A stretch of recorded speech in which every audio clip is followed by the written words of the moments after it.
Hey guys, happy Sunday. I wanted to just to throw a message out real quick because I'm about to be out for a while. And my message yesterday, last night, which was I put it out late last night, was about some political stuff. And I know had a few opinions that some of you might not have liked, and that's okay. I mean, I you're still my friend if you don't agree with me, and I'll still be yours if we don't agree. I just think the stakes are pretty high. And as a political matter, I think we need to really pay close attention to what's going on around us. I used to be addicted to the news. I would watch the news. I would study the news. I'd go, "Oh my goodness, ah!" And I was always in uproar. And probably part of the reason I nearly died of a stroke 13 years ago. And I'm a lot better now because I don't listen to hardly any news. I hear clips here and there, and I read things, and I listen to a few. I listen to Mark Levin, and I have to get a small dose because he gets pretty amped up. And Sean Hannity, same thing. I just like, okay, 5 minutes, we're good, we're good. I get the point. I don't need you to repeat it to me all day long, and and so I don't want to be that way with a podcast. But at the same time, there are some truths that are really worth digging in for and digging into and trying to figure out what you really believe about something. Because in Matthew 7, when Jesus said, if you listen to these sayings of mine and you do them, I'm going to liken to you into a man who built his castle, his house upon a rock.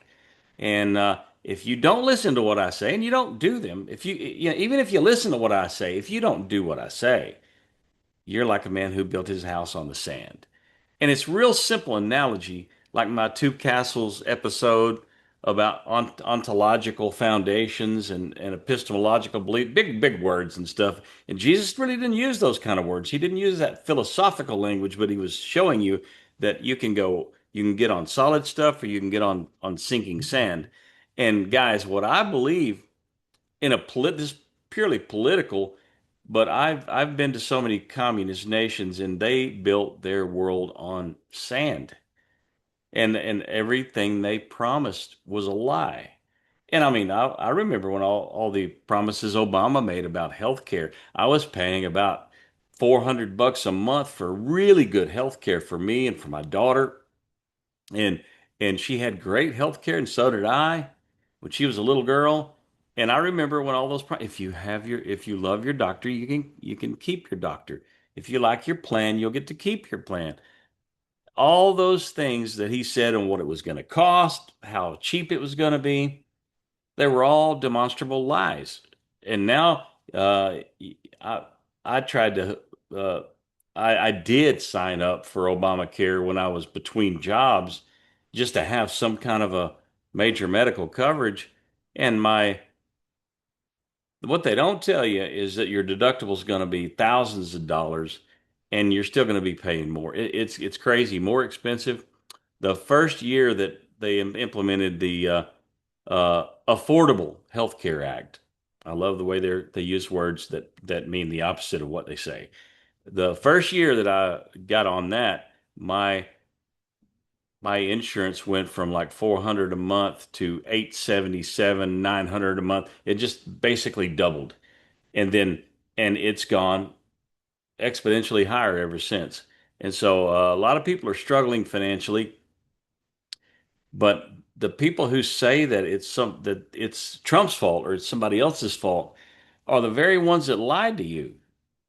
Inflation was literally almost 40% when Trump took office. Literally, they have a way of counting numbers and not counting the actual costs of what you spend for groceries, what it costs to live. If you factored all that in, it would be 30-40%. It'd be pretty high. And I don't have the exact numbers, so but you can source that with a lot of people. If you even listen to those kind of people, like Mark Levin, Glenn Beck, Sean Hannity, even though I got to have a real small diet of the repetitive style of communication, but I still think what he's saying is true. And and my favorite, Jeff Childers, Coffee and COVID, he brings the receipts in every one of his emails. Just sign up at coffeeandcovid.com. But anyway, you look at the numbers And inflation went up crazy after the Green New Deal. We were going to save us all from this monster of climate change, which I think climate change is now a hippie in Washington who sets fires. Uh, I think in Los Angeles, the arsonist that burned everything down, his name is climate change too. So no, people will not even admit the real reason for things happening. It's just kind of, it's not funny. It's tragic. But you get so invested in a certain way of thinking that if you're not willing to look at your own thoughts, and this is what this podcast is about, imagine and think about what you really believe and what you're practicing in your life, because really the belief system that you carry, if it's a lie, it's going to cost you dearly. And I think politically speaking, that's true. I think, like Milton Friedman, one of my favorite economist philosophers, he said there's only one thing that causes inflation. One thing only. Real simple. And in today's Keynesian economic experts, they'd say he's a simpleton. He just doesn't know what he's talking about. Plus, he's a Jew. Anyway, don't listen to him. One thing, government spending. And that's what I was harping on last night. And I'm going to try not to vent right now, but one thing causes inflation. And the reason inflation was literally out of control before Trump took office, and the reason we elected him was to do something about the absolute fiscal irresponsibility.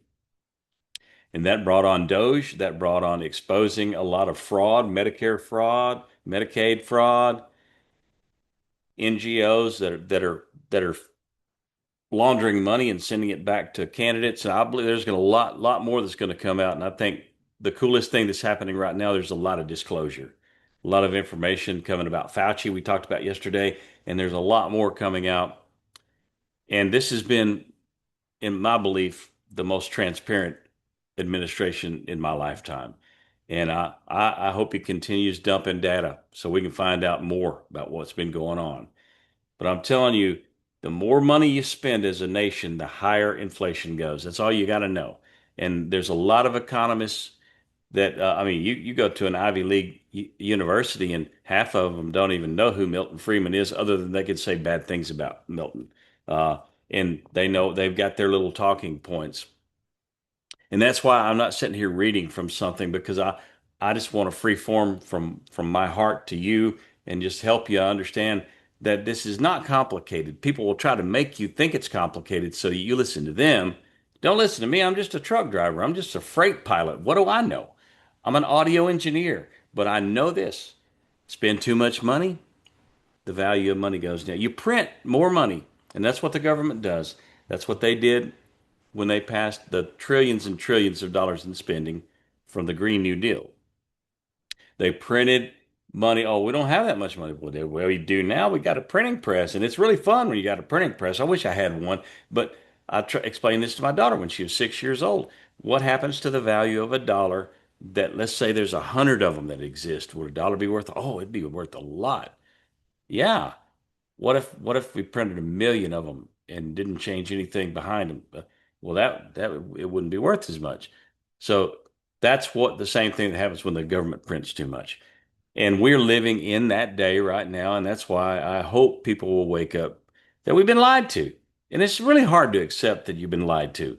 And I've awakened to the fact that even Republicans have lied to me most of my life.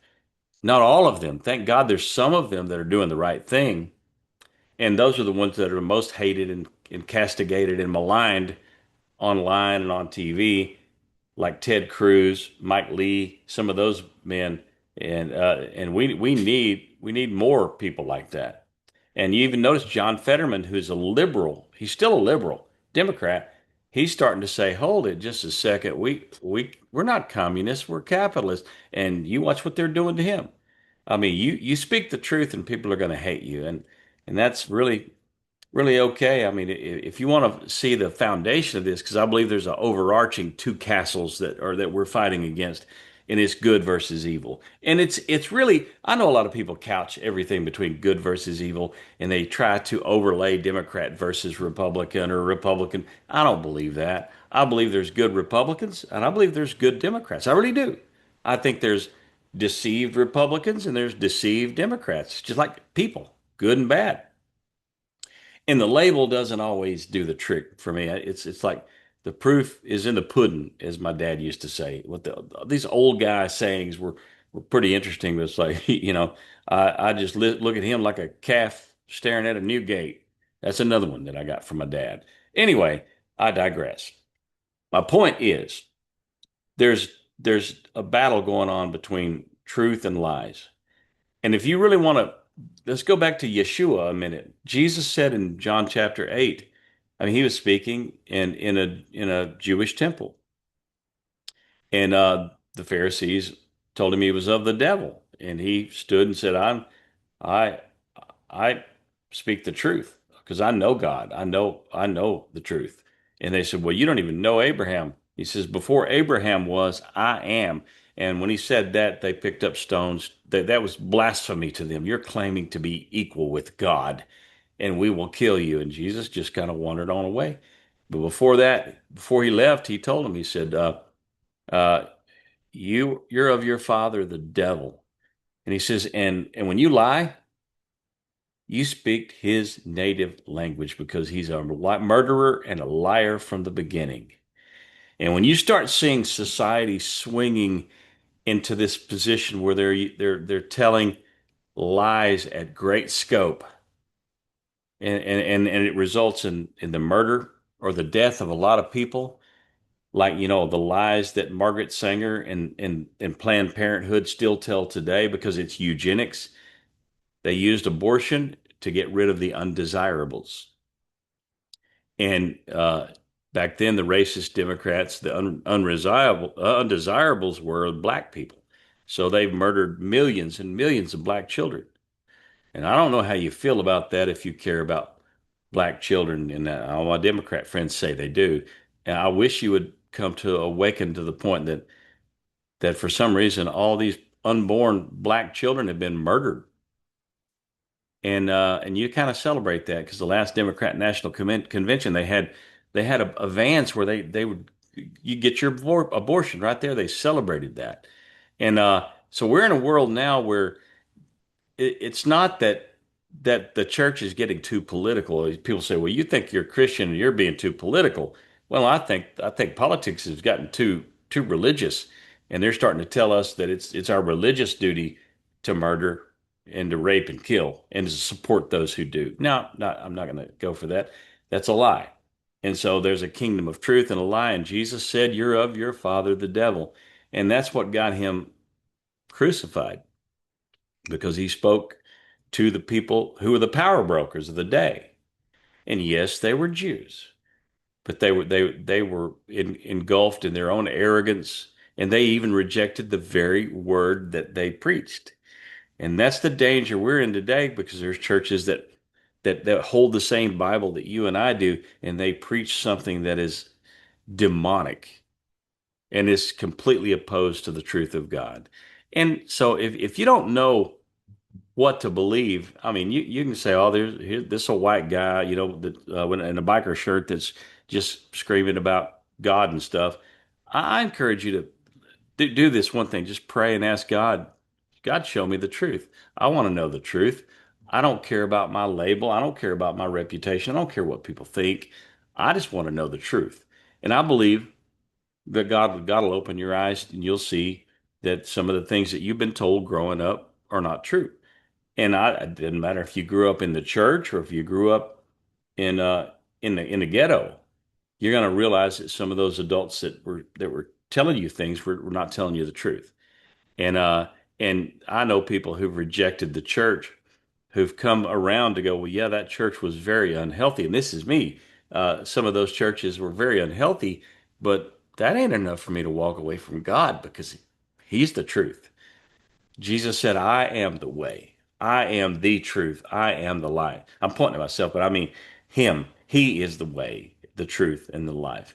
So if you want to come to God, you got to go through him. That's what he said. He is the Son of God, and he is the one who made a way for us to have salvation. All we've got to do is admit that we don't know anything. We're not as smart as we think we are. And give our allegiance to Him and ask Him to teach us so that we can walk every day. And so my goal is, I don't hate Democrats. I don't hate Islam. I hate the ideology. I hate the lies. I hate the lies if they come out of the mouth of an Islamist that like the other day Mandami was speaking and at a prayer thing, and one of the imams was praying that they would, and in that prayer it was a prayer to slaughter the unbelievers. Guess who that is, folks? That's you and me. Unless you're an Islamist, and then if you're not Islamist enough, then you're an unbeliever, and they'll kill you, because a lot of the peaceful Muslims have been murdered by these imams who preach this hate. So I believe we're in a watershed moment in history where there's truth and there's lies. And I hope you can go through your day with peace in your heart and go, yeah, no matter what happens politically, if who I voted for doesn't win the election, I'm at peace with knowing that I love God, He loves me, and that He's going to be with me even though I don't deserve it. And and if you're all invested in winning some political victory, then you're on the wrong channel. I mean, I did say last night, vote and do, because if you really believe that it's better to have people who can do math in charge, then vote. I love you guys, and I'll get back with something not quite as dark and dreary next time. We might talk about AI a little bit. I've got some ideas on that, or thoughts. Anyway, love you guys. Have a wonderful Sunday. God bless you. Bye.